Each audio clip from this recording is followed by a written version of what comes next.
Hey guys! Good morning! Finally, finish na ang duty natin. Oh my God. So mamaya duty na naman tayo. Night duty uli. So let's go muna. Wait. Okay guys, pasensya na kanina kasi Diyos ko, nagmamadali yung naghihintay. Siguro malilate na siya. Anyway, ayan, palabas na tayo ng parking ng hospital. Inuwi na tayo. Medyo kailangan umuwi agad dahil night pa tayo mamaya. Pero bago tayo matulog, ilalakad ko muna si Cooper. Nag-spend ako every other shift, lalo na pag from night shift ako ng 30 minutes at least para ilakad si Cooper bago ako matulog para hindi siya iiyak. Kasi nga naman, nagising siya. Pagdating ko, maliligo ako, maghihilamos, tapos diretso tulog. So nga naman, wala siyang exercise. Kailangan maubos ko yung energy niya para pag matutulog ako, napagod siya, so matutulog din siya. Something like that. Mga dami ko nang sinabi. Pasensya na kayo. So now, bear with me. Hindi ako masyadong titingin sa camera kasi gusto ko lang i-grab yung chance na mag-vlog tayo about RT kasi pinaramis ko sa page. Add nyo pala ang ating page dyan. Lagay ko dyan sa description box at dyan sa screen. So ayun na nga. Disclaimer lang muna, again, kung hindi ka RT at nanood ka ng vlog na to, skip mo na tong part na to kasi medyo chika-chika about sa RT. Pero kung RT ka, ayan, might as well na panoodin mo to, pakinggan mo mabuti, i-share mo na din, i-like at mag-comment ka kung anong gustong mong topic about RT na gawin natin. Kung kaya ko yan, why not gawin natin? Kung hindi ko kaya, i-push pa rin natin hanggang sa makaya natin. Okay, sa mga bago pa lang dito sa channel ko, ayan, minsan nagdi-discuss ako about RT and meron akong album dyan na vlog about RT. Kung interesado kayo, puntahan nyo na lang. Yung ba dyan medyo matagal-tagal na, pero may mga pasundot-sundot naman ako na update about RT. So, baka makatulong yun sa inyo. So, nandito nga pala ako sa Middle East, sa Dubai. RT tayo dito for, almost 18 years. Grabe, ang tagal ko ng RT, no? So, marami-rami na din ako na-experience. Wait. Siyempre, both negative and positive side ng ating mga na-experience bilang RT dito sa Dubai.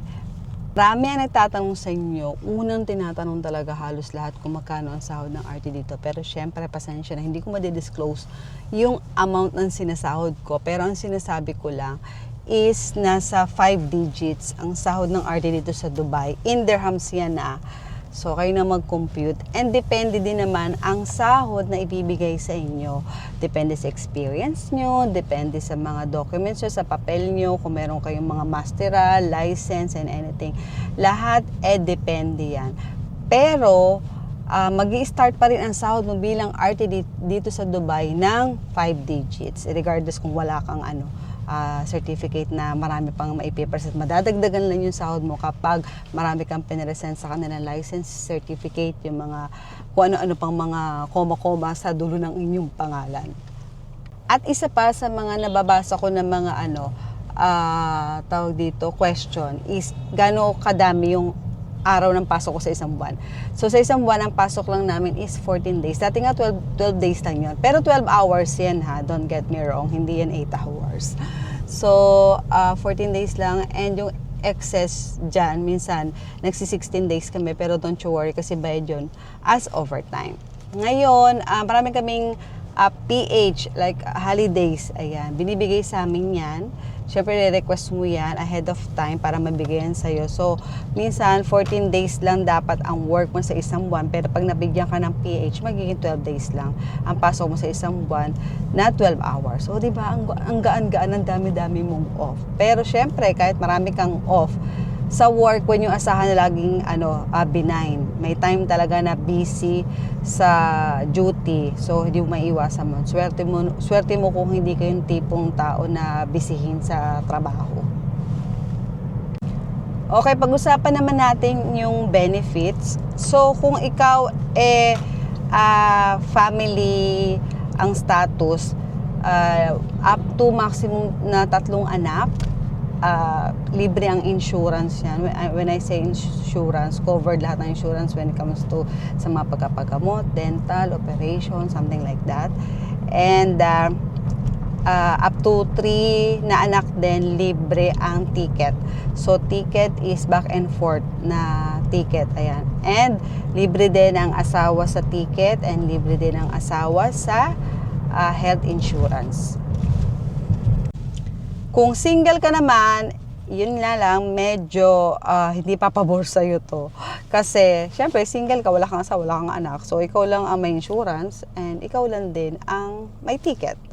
So, ganon. Ang gandaan, syempre, pag single ka, wala ka namang pinapaaral, wala ka namang anything. So, ayun lang. And pagdating naman sa sick leave, ayan, in 1 year, allowed ka makakuha ng 15 days paid sick leave.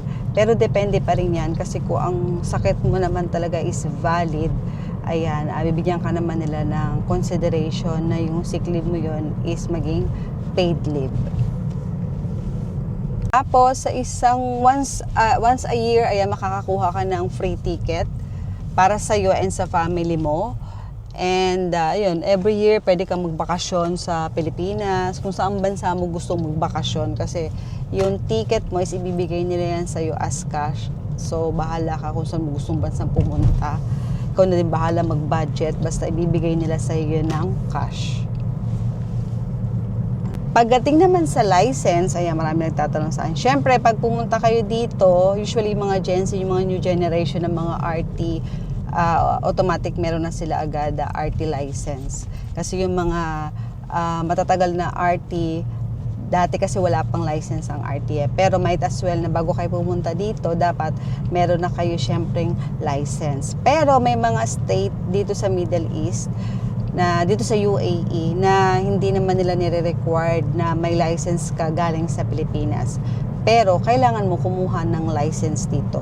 For example, kung sa Abu Dhabi ka magtatrabaho, kailangan mo makakuha ng HAAD license. Kapag pagka dito ka naman sa Dubai magtatrabaho, syempre dapat meron kang DHA na license. So, ayun lang guys muna ang share ko about sa RT. Kung gusto niyo pa ng more vlogs, mag-comment lang kayo dyan. And sana magawan ko ng vlog yung mga nire-request ninyo. And maraming salamat sa mga nag-follow, sa mga dati na nag-follow, sa mga magpa-follow yan. Thank you so much. And sana nakakatulong ako sa inyo sa mga ginagawa kong vlog, sa mga RT, ayan, na nagkakaroon kayo ng idea, ayan, kapag magkatrabaho na kayo abroad, especially dito sa UAE.